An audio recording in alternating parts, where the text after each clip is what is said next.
notre sujet pour cette table ronde, c'est l'ESS et l'Europe. Donc déjà, merci beaucoup aux Rencontres du Mont Blanc de nous avoir permis d'organiser cet événement. Moi, je m'appelle Danae, je travaille au réseau Éducation et Solidarité.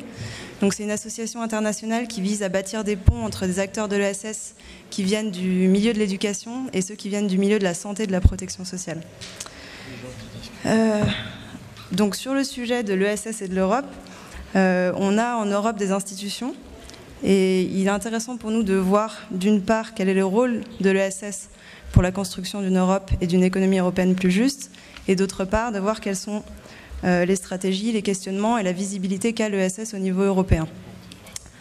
Pour parler de ces sujets-là, on a donc 7 intervenants. Donc Nicolas Schmit, ministre du Travail, de l'Emploi de l'ESS du Luxembourg, qui a joué un grand rôle dans la promotion de l'économie sociale et solidaire. Ensuite, Michel Catina, qui est fonctionnaire à la Commission européenne, chef de l'unité Cluster Économie sociale et entrepreneuriat, à la Direction générale du marché de l'intérieur, de l'industrie, de l'entrepreneuriat et des PME. Donc il nous dira un petit peu ce que fait la Commission européenne au sujet de l'économie sociale et solidaire. Ensuite, on a Emmanuel Verny, donc délégué général de la Chambre française de l'économie sociale et solidaire, qui nous donnera sa vision de l'importance de l'ESS en Europe.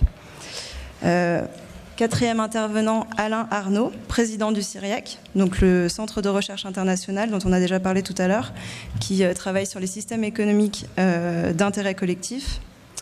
Et puis ensuite Thierry Leguet, cinquième intervenant, donc assistant parlementaire de Marie-Christine Vergiat, qui est coprésidente de l'intergroupe économie sociale et solidaire du Parlement européen. Et enfin, voilà, Juan Pérez Mancheta, qui est assistant parlementaire de Miguel Urban, qui nous parlera également du Parlement européen et du groupe de la gauche unitaire, qui a fixé l'économie sociale et solidaire comme une priorité. Et donc notre table ronde sera clôturée par Alain Coher, président de Social Economy Europe. Donc je passe tout de suite la parole à Nicolas Schmit, ministre du Travail, de l'Emploi et de l'ESS du Luxembourg. Bien. Encore une fois, bonsoir, mesdames, messieurs. Je crois que l'économie sociale et l'Europe, en fait, devraient aller tout à fait ensemble. Parce que le projet européen, c'est quand même un projet qui a toujours essayé, du moins à partir de ses débuts, de faire une synthèse entre l'économique et le social. Et ce n'est pas par hasard d'ailleurs que le président de la Commission, Jacques Delors, avait, dès 1989, lancé une communication sur le marché intérieur et le rôle de l'économie sociale et solidaire. Et ce que Delors avait bien compris, je crois, et ce qu'on malheureusement on a un peu oublié, c'est qu'à la fois on avait besoin d'un marché intérieur pour améliorer la compétitivité, la concurrence, la force économique de l'Europe, mais que tout cela n'était possible que si on prenait pleinement en compte aussi la dimension sociale. Et que finalement, on prenait aussi soin de ceux qui étaient un peu les perdants de cette évolution-là. Et je crois que cette leçon-là a été négligée.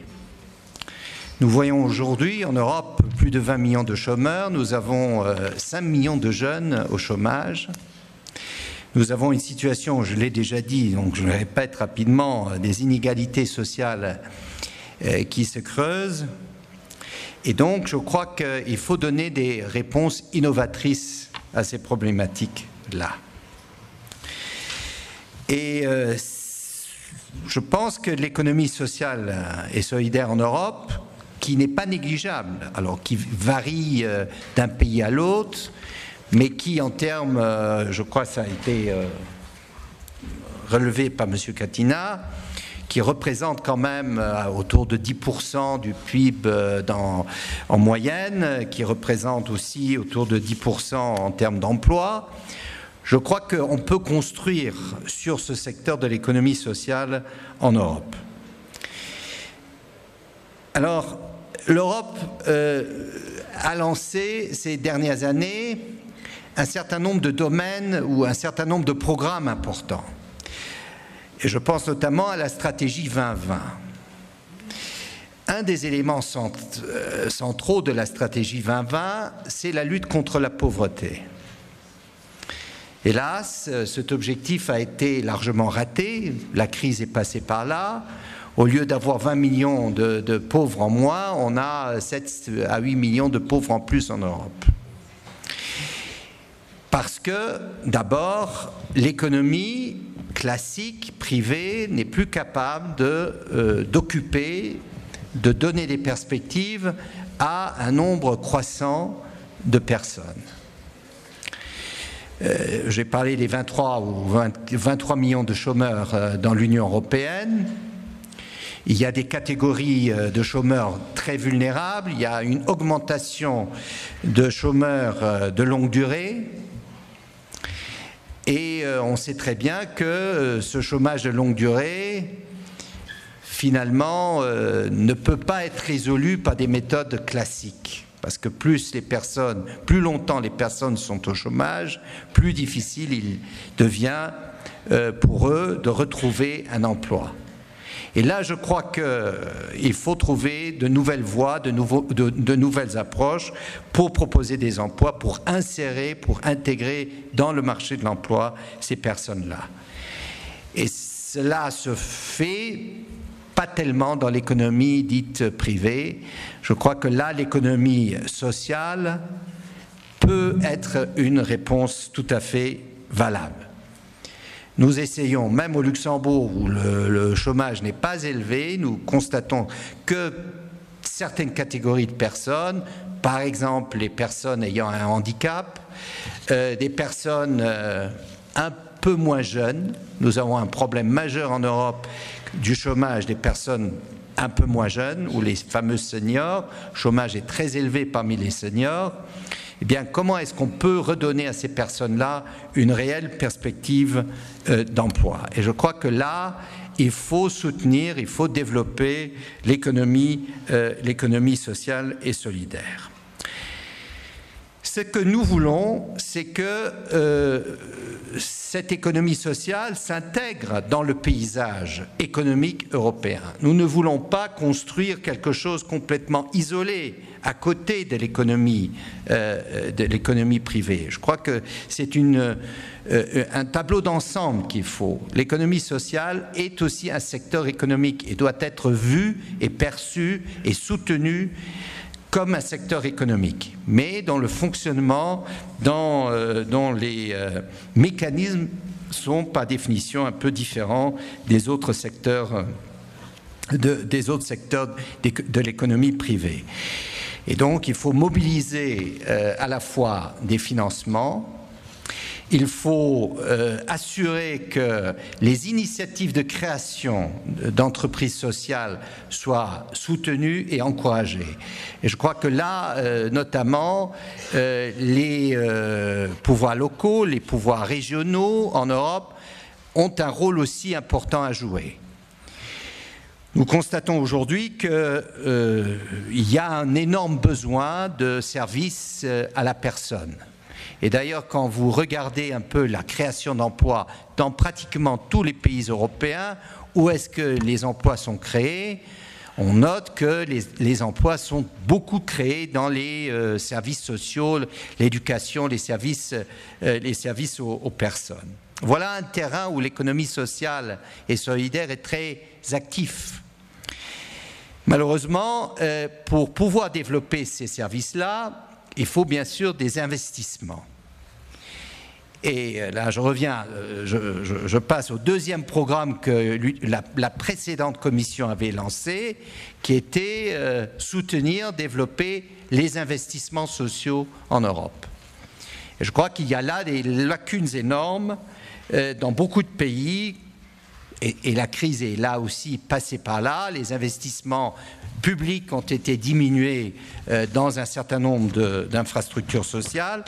Et il s'agit maintenant de rattraper ces lacunes et de soutenir les investissements sociaux.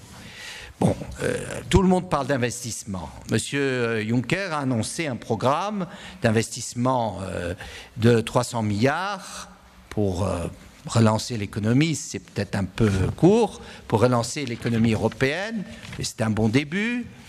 Pour moi, il faudrait assurer qu'au moins 10 à 15% de ces investissements aillent vers l'économie sociale et solidaire, et notamment au titre d'investissements sociaux, d'investissements dans l'éducation, d'investissements dans des infrastructures sociales, par exemple la garde d'enfants, qui est un point essentiel aujourd'hui. Nous constatons, j'ai assisté la semaine dernière à une conférence au Parlement européen sur la pauvreté des enfants, qui dans certains pays fait des ravages, où il y a un enfant sur 4 ou sur 5 qui est pauvre. Nous sommes en train, en fait, de produire de la pauvreté de génération en génération. Et je crois que là, il y a un besoin évident, un besoin fort d'investir dans ces emplois, d'investir dans des services de proximité, dans des services sociaux de qualité. Alors, pour nous, pendant la présidence, on a voulu mettre en avant ces questions sociales. Parce que, comme je l'ai dit au début, l'Europe sera sociale ou finira par ne plus être. Je crois qu'aujourd'hui, les choix sont tels. Quand nous voyons aussi la situation, ceux qui critiquent l'Europe, ceux qui attaquent l'Europe, ceux qui récusent l'Europe, je crois qu'ils trouvent beaucoup de personnes qui les écoutent parce qu'il n'y a pas une réponse suffisamment claire en matière sociale de la part de l'Europe. Ce que Delors avait bien compris, j'ai l'impression que ce message, même si maintenant il est répété, n'est pas encore entré dans les faits, puisque les discours restent très classiques sur les réformes structurelles, et je ne les récuse pas en entier, sur les marchés de travail toujours plus flexibles, mais on oublie que pour équilibrer tout cela, pour équilibrer ces réformes, parfois indispensables aussi, il faut absolument aussi les équilibrer par des investissements sociaux pour qu'effectivement des pans entiers de nos régions, mais aussi des parties de nos populations ne sombrent dans la pauvreté et l'exclusion. Moi, j'aime beaucoup ce terme européen des sociétés, de la croissance inclusive. Mais ça veut dire quoi, inclusif ? C'est-à-dire qu'on essaie par tous les moyens de ne laisser personne au bord de la route. Bien, on ne peut pas dire que la crise n'a laissé personne au bord de la route. Et je crois qu'il est maintenant temps de changer de cap et de faire de la vraie politique inclusive. Et je pense que l'économie sociale fait partie de ces approches inclusives. Simplement pour terminer, qu'est-ce que l'Europe peut faire ? L'Europe ne peut pas tout faire. Elle peut accompagner, elle peut encourager, elle peut peut-être davantage créer des cadres juridiques pour faciliter les opérations de l'économie ou des entreprises sociales qui parfois sont désavantagées par rapport aux entreprises de soi-disant d'économie privée. Je crois que là, il y a une demande à l'adresse de l'Europe pour travailler sur ce volet. Sur le plan financier, j'ai déjà mentionné cet aspect.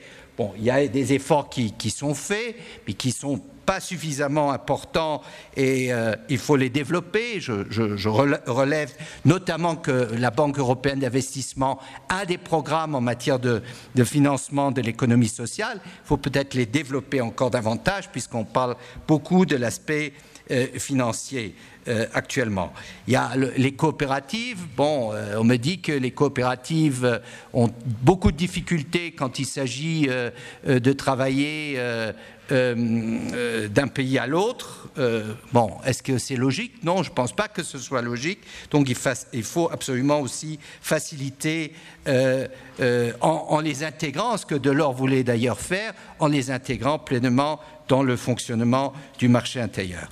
Donc, quand on parle d'un modèle social européen, quand on parle d'une économie de marché social en Europe, je crois qu'il faut maintenant donner dans ce modèle social, dans cette économie sociale de marché européenne, sa vraie place à l'économie sociale, en lui permettant de se développer, en la soutenant dans ce développement et en l'intégrant pleinement dans une politique qui vise à inclure et qui vise à réellement promouvoir une croissance inclusive. Merci.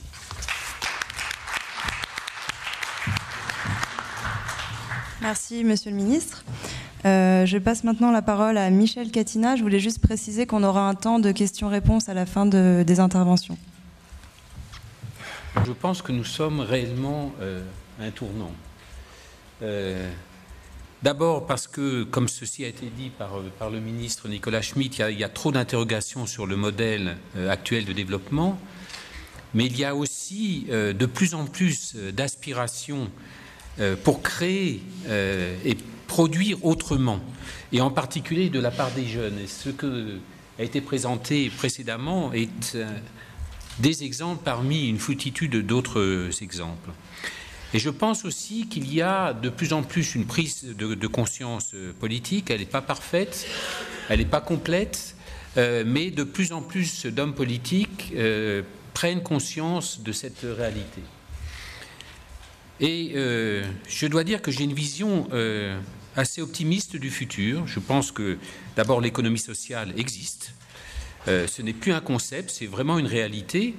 Et c'est une réalité qui requiert de la part des autorités publiques un support public de façon à aider à promouvoir les entreprises de l'économie sociale et les entreprises sociales.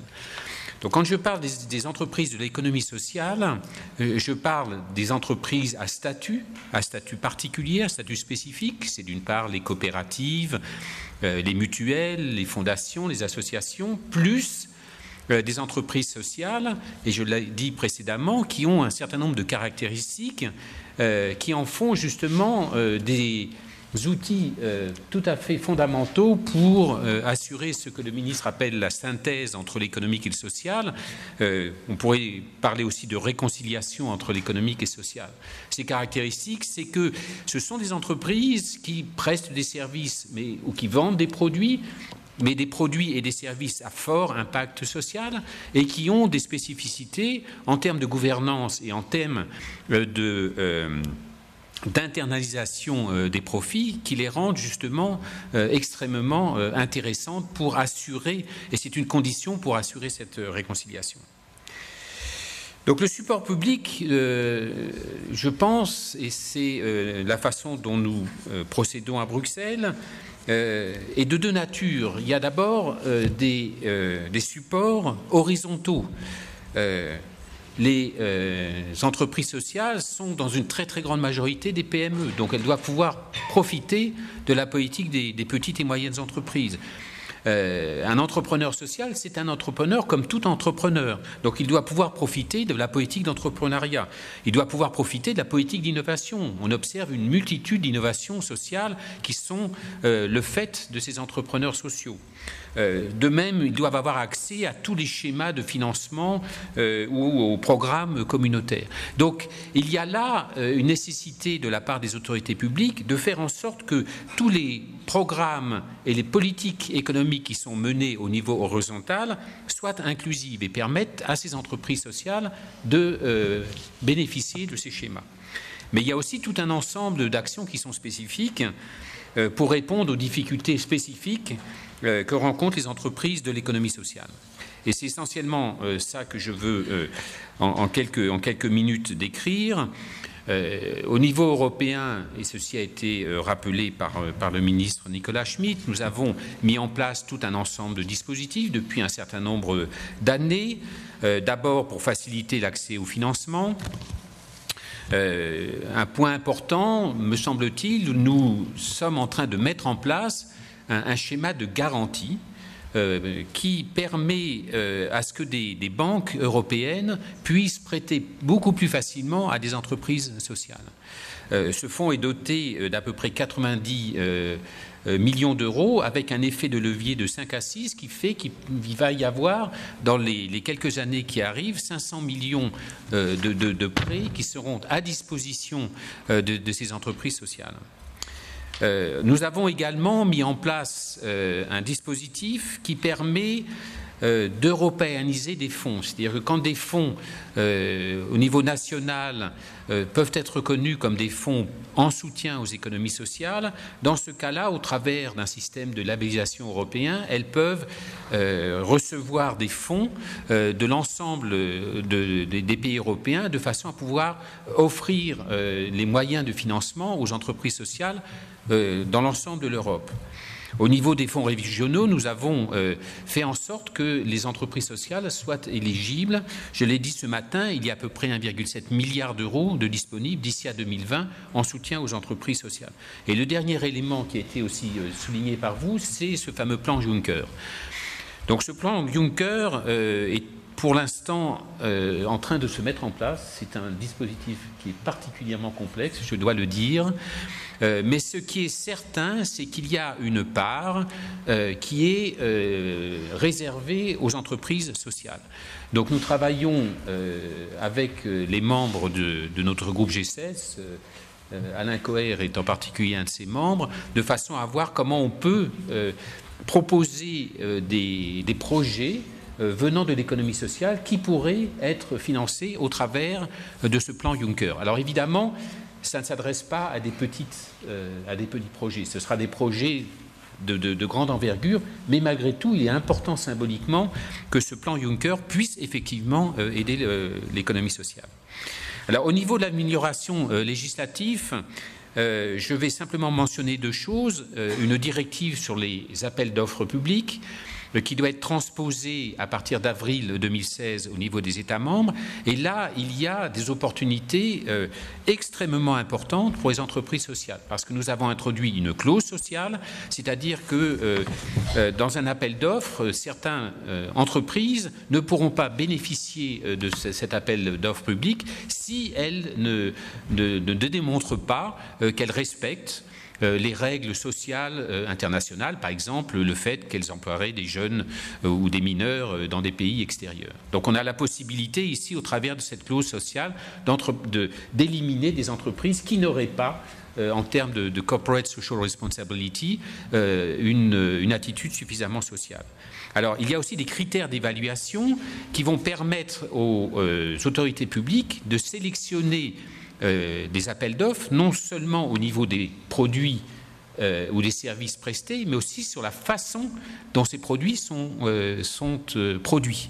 Et donc, ce qui va permettre à un certain nombre d'entreprises sociales qui, par exemple, font travailler des personnes handicapées ou font travailler des jeunes au chômage, d'avoir un accès privilégié à ces appels d'offres. Et enfin, il est possible, dans certains cas, de limiter l'appel d'offres aux entreprises sociales. Donc là, il y a effectivement des opportunités énormes et au niveau de la Commission, nous allons vérifier que la transposition offre toutes ces opportunités au niveau national.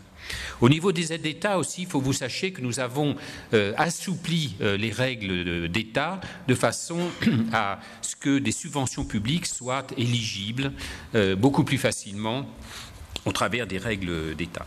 Alors, ce que je constate ici, au niveau de l'environnement législatif, c'est qu'il y a un certain nombre de pays européens, c'est le cas de l'Espagne, de la Slovénie, de la Pologne, de la France, du Luxembourg, de la Roumanie et bientôt de Malte et la Bulgarie, qui ont décidé de mettre en place un cadre juridique pour l'économie sociale et solidaire, qui est un élément évidemment fondamental de reconnaissance et de visibilité pour l'économie sociale. Alors, autre élément qui est important et que je veux souligner ici, nous recevons de plus en plus de demandes de la part d'un certain nombre d'États qui veulent se doter de ce cadre législatif en faveur de l'économie sociale et qui nous demandent de les aider. Ce que nous commençons à faire, c'est d'essayer d'identifier les principes de base de ces encadrements législatifs pour l'économie sociale sur la base des expériences des pays, de façon à aider ces différents pays à développer un cadre législatif. Et c'est une des priorités de groupe pilote qui me paraît évidemment quelque chose d'extrêmement important. Et c'est aussi un élément probablement de coopération entre la Commission et le groupe pilote de ce point de vue-là. Alors, les derniers mots pour vous expliquer comment nous procédons. Nous procédons à l'aide d'un groupe qui s'appelle le G16. C'est le groupe des experts de la Commission de l'entrepreneuriat social qui existe maintenant depuis un certain nombre d'années, que nous avons non seulement renouvelé parmi ses membres, dans sa composition, mais également dans son mode de fonctionnement. Précédemment, l'approche était réellement top-down, en ce sens que la Commission cherchait à prendre un certain nombre d'actions en support de l'économie sociale. Maintenant, nous avons une approche totalement bottom-up, parce que, comme cela a été dit, la Commission ne peut pas tout faire. Il est important que les États membres qui sont présents dans ce G16 prennent aussi leurs responsabilités et que les stakeholders, et nous avons dans ce groupe tout un ensemble d'acteurs de l'économie sociale, puissent s'approprier ce groupe, puissent eux-mêmes faire un certain nombre de propositions et être aussi actifs et co-créateurs que possible. Donc nous avons mis en place ce mode de fonctionnement. Je dois dire que je suis très satisfait par le fonctionnement à l'heure actuelle de ce groupe. On a mis en place 4 groupes de travail sur l'accès au financement, sur la visibilité, sur l'amélioration des systèmes législatifs et sur la dimension extérieure. Nous avons nommé des rapporteurs pour chacun de ces groupes, justement pour que ce groupe s'approprie le travail. Nous avons un rapporteur général qui doit nous faire des propositions d'actions aussi concrètes d'ici à l'année prochaine, de façon à ce que nous puissions, au niveau non seulement de Bruxelles, mais des États membres, mettre en place tout un ensemble d'actions. Le groupe concernant la dimension extérieure est présidé par Laura Katana de Ashoka. Vous connaissez tous Ashoka et sa présence et son expérience au niveau international. Et donc nous attendons beaucoup de ce groupe-là. Voilà ce que je voulais vous dire et je vous remercie.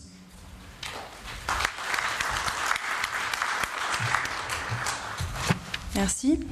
Je passe la parole maintenant à Emmanuel Verny, donc délégué général de la Chambre française de l'économie sociale et solidaire. Merci. Chers amis, chers collègues, donc ESS France, qui est l'abréviation de la Chambre française de l'économie sociale et solidaire, est une organisation de création récente puisqu'on a été fondé en octobre 2014, mais nous sommes les héritiers d'une longue histoire en France sur l'organisation et de la représentation de l'économie sociale qui date depuis les années 1970 avec d'abord une organisation qui s'est appelée le CLAMCA et ensuite une autre qui s'est appelée le CGES et enfin maintenant ESS France. Et nous sommes bien évidemment membres de Social Economy Europe, voilà, dont je salue le président ici présent, et donc j'interviendrai un peu avec ces 2 casquettes à la fois françaises et européennes.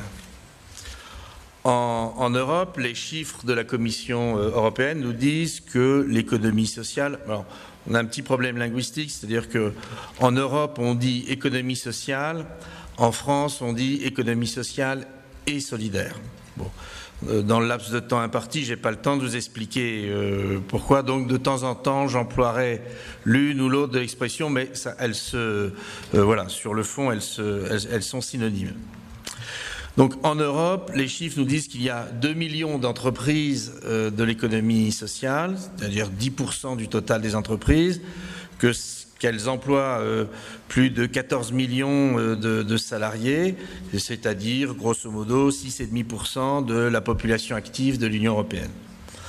En France, on compte plus de 163 000 entreprises, 2 370 000 salariés, et cela représente environ 8 à 10% du PIB selon la façon dont on compte les choses. Et effectivement, un de nos soucis d'ailleurs, c'est d'avoir des systèmes statistiques suffisamment fiables, performants et durables dans le temps, de manière à pouvoir s'appuyer sur des chiffres suffisamment fiables. L'économie sociale en France et en Europe comprend bien évidemment l'économie d'accompagnement des personnes en difficulté. C'est ce que Monsieur le ministre a rappelé tout à l'heure, la lutte contre la pauvreté, les services à la personne qui s'adressent quand même d'abord et avant tout à des personnes âgées dépendantes, à des personnes handicapées, à des familles en difficulté sociale. Donc cet aspect-là de l'économie de l'accompagnement et de réparation des dégâts de la société aussi, d'une certaine sorte, constitue une part importante de l'économie sociale. Mais l'économie sociale ne se réduit pas et ne se limite pas à cela. Et dans notre conception de l'économie sociale et solidaire, elle concerne tous les secteurs de l'activité humaine. C'est-à-dire que pour nous, nous ne sommes pas cantonnés aux secteurs sanitaires, sociaux, médico-sociaux. Nous sommes des entreprises de l'économie sociale qui pouvons intervenir dans absolument tous les secteurs d'activité. Et d'ailleurs, c'est ce qui se passe. C'est ce qui se passe actuellement. Je vais prendre l'exemple français, mais dans bon nombre d'autres pays européens, c'est plus ou moins le cas. En France, l'économie sociale et solidaire est présente dans une vingtaine de secteurs d'activité économique, comme les banques, comme l'assurance, les loisirs, l'agriculture. Il y a de très grosses coopératives agricoles et agroalimentaires en France qui sont, toutes ces entreprises, tous ces secteurs d'activité sont confrontés à la concurrence internationale, même pas seulement européenne, mais internationale. Et bien évidemment, la santé, l'éducation, les loisirs, l'énergie, les transports, etc. En tout, il y a une vingtaine de secteurs d'activité dans lesquels la présence de l'économie sociale et solidaire est significative.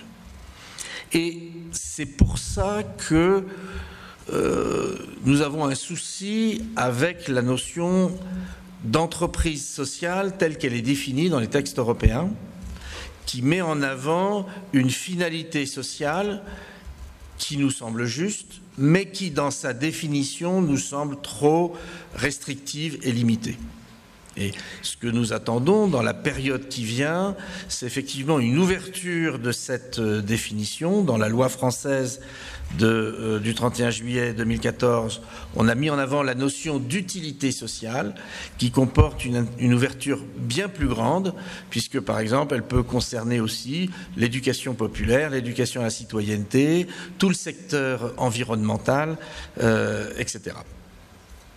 Donc nous avons une première attente par rapport aux travaux qui vont être faits et nous souhaitons que les arbres qui poussent vont porter des fruits magnifiques, mais enfin on jugera les arbres aux fruits qu'ils produisent. Donc nous serons très attentifs aux travaux du GSS, aux rapports qui vont être faits et à la façon dont ensuite ils seront utilisés. Je me réjouis tout à fait des propos qui ont été tenus par Monsieur Catina sur la volonté de la Commission européenne d'agir. J'émets le souhait que le portage politique de tout ça puisse être renforcé encore plus au sein de la Commission européenne elle-même et que l'ensemble du collège des commissaires européens soient tous convaincus qu'ils ont avec l'économie sociale européenne un facteur de réussite de l'ensemble des politiques qu'ils mènent là-dessus.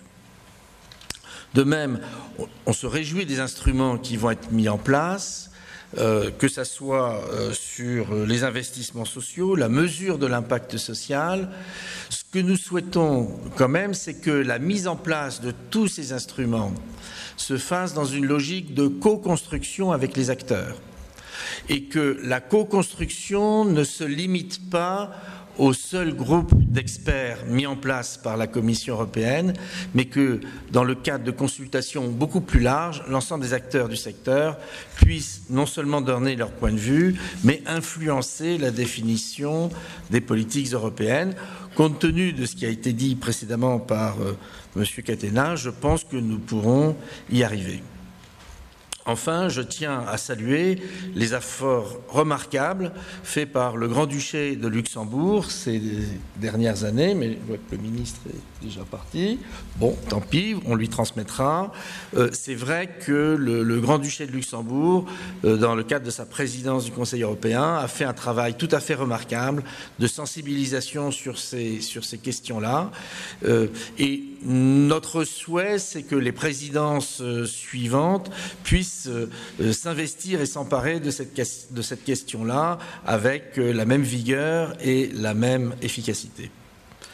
Si je dois résumer finalement ce que nous attendons de l'Europe par rapport à l'économie sociale et solidaire, c'est que, une fois le groupe d'experts ayant produit ses rapports, une fois les discussions, les consultations menées, disons que ça nous prend l'année 2016, ce que nous attendons, c'est que tous ces résultats s'inscrivent dans un plan d'action ambitieux, une initiative pour l'économie sociale européenne qui figurerait dans le programme de travail de la Commission européenne de 2017, parce que nous sommes persuadés, ça a été dit par les intervenants précédents, et je le répète, l'économie sociale fait partie des solutions structurelles pour sortir de la crise.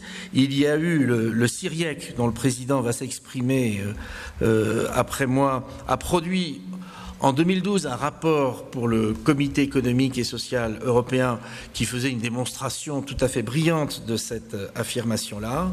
Nous sommes une économie de la patience, nous sommes une économie de la confiance, nous sommes une économie qui a du sens pour les salariés et pour les consommateurs, nous sommes une économie qui est attentive à la qualité des produits et à la qualité des emplois, nous sommes une économie imaginative, à l'écoute des besoins sociaux, capable d'innovation sociale et capable d'inventer de nouvelles activités économiques répondant à des besoins sociaux. Nous sommes aussi une économie de la citoyenneté, de la cohésion sociale et de l'ouverture.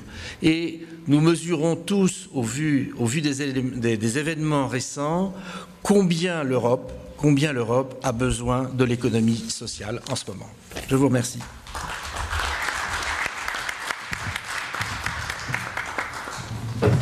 Alors, je passe maintenant la parole à Alain Arnaud, président du CIRIEC International.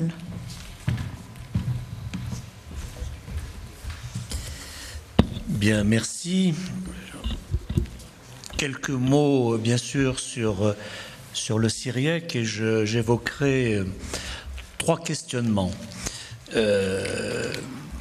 Auparavant, quelques éléments de contexte quand même, parce que je crois qu'il est bon de bien planter le décor, de bien savoir dans quel monde nous vivons aujourd'hui pour pouvoir faire en sorte que les solutions qui sont annoncées de toutes parts aillent bien dans le bon sens.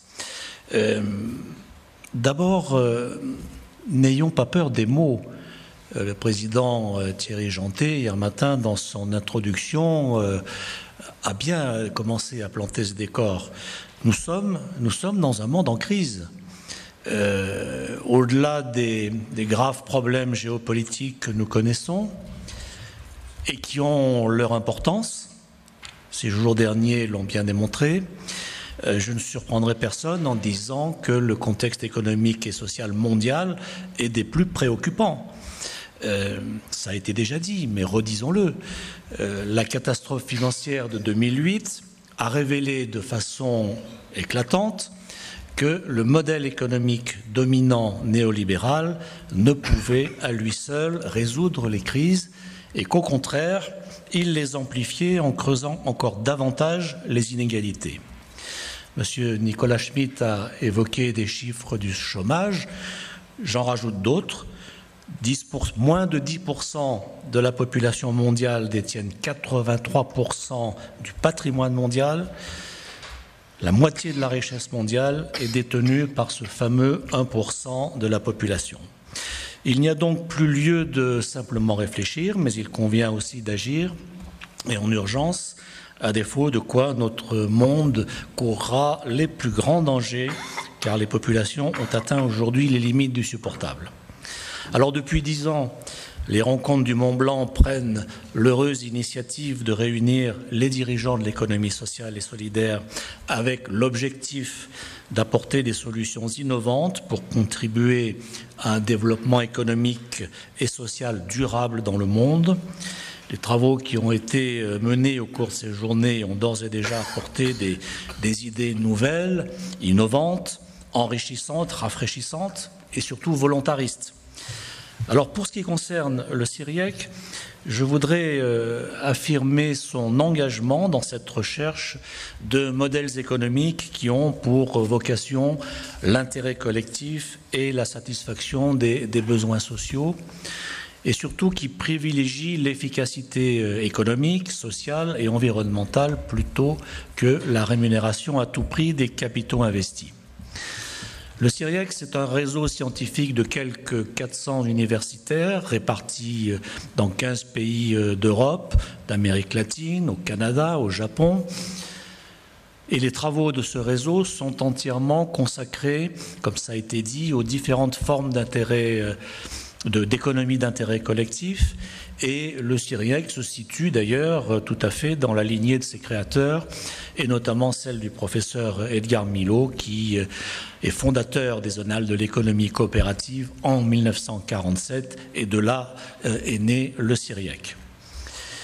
La vocation du CIRIEC en tant qu'organisation scientifique internationale est en effet de mener des recherches non seulement sur l'économie sociale et coopérative, mais aussi sur l'économie publique, parce que ces formes d'économie ont pour finalité de mettre les individus au cœur de le modèle, non pas simplement comme consommateurs, mais aussi fondamentalement comme partie prenante des systèmes qui leur sont destinés et qu'ils devraient d'ailleurs beaucoup plus se réapproprier. Et pour nous, l'économie sociale est l'un des creusets très importants dans lequel se nourrissent les recherches du CIRIEC. L'économie sociale n'est pas un secteur à part, cela a été dit, je le redis, ni en marginalité, ni en alternative au système économique classique. Elle occupe sa place, et ce, depuis longtemps. Beaucoup de belles choses positives ont été dites au cours de ces journées sur la dynamique de l'économie sociale, son poids dans l'économie et son apport concret à la réduction des inégalités, et notamment dans les territoires. Moi, je voudrais faire ressortir, dans le cadre de ce forum, 3 séries de questionnements, parce que je suis préoccupé par le devenir d'économie sociale, et me semble-t-il, la réponse à ces questionnements sont probablement des incontournables pour la durabilité de l'économie sociale dans le contexte tel que nous le vivons.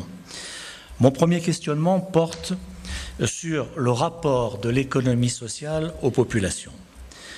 Comment l'économie sociale et solidaire marque-t-elle sa différence par rapport aux autres acteurs économiques qui interviennent sur le marché des biens et services?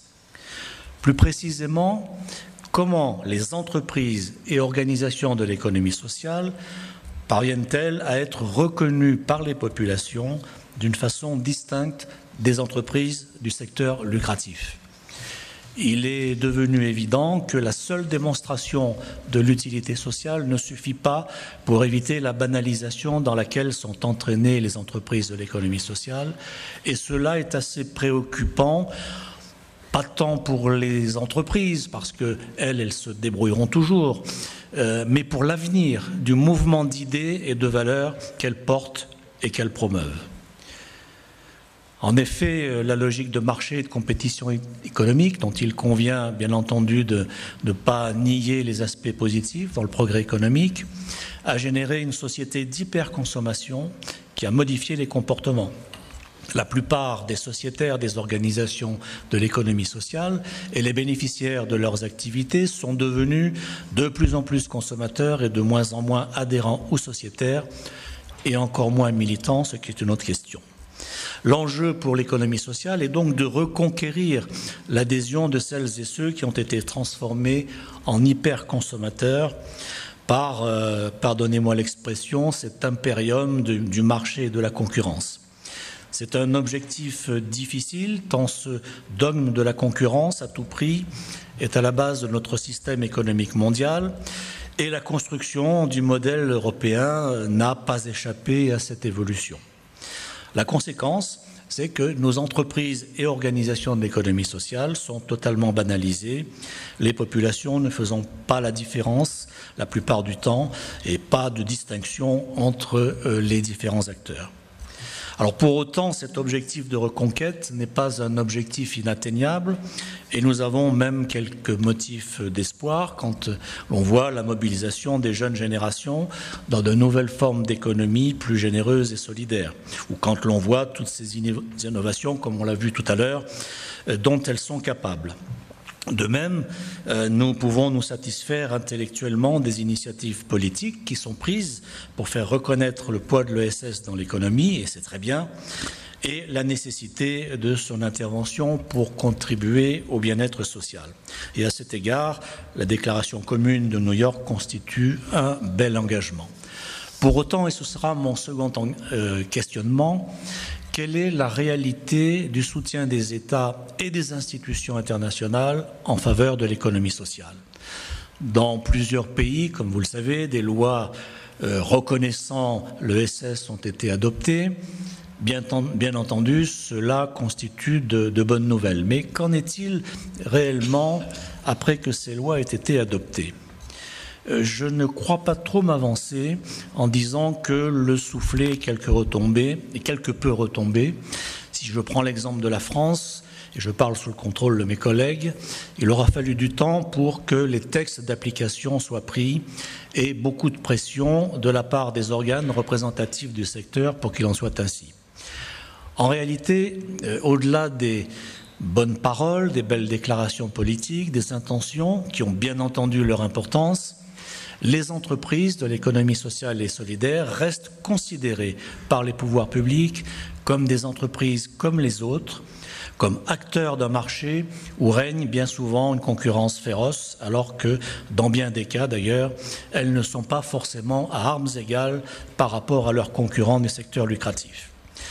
Pourtant, nombre d'entreprises et d'organisations de l'économie sociale, si elles interviennent bien entendu compte tenu de leurs activités sur un marché concurrentiel, agissent également dans l'intérêt général en appui ou non de politiques publiques. Or, cela n'est pas suffisamment reconnu par les pouvoirs publics, qui ont plus souvent tendance d'ailleurs à lorgner sur les réserves des dites entreprises que, dans certains cas, ils n'hésitent pas à préempter sous forme d'impôts et taxes. C'est ce qui est arrivé pour certaines catégories d'entreprises de l'économie sociale en France, plutôt qu'à les associer à l'élaboration et à la gestion de services d'intérêt général dans le but d'améliorer l'efficacité des politiques publiques à bout de souffle, faute de moyens. La place de l'économie sociale, cela a été dit également, et je suis totalement d'accord, la place de l'économie sociale dans la co-construction des politiques publiques, notamment territoriales, mais pas que, nous paraît donc devoir être revendiquée, non pas comme sous-traitant ou comme organisation vassalisée, mais comme véritable partenaire.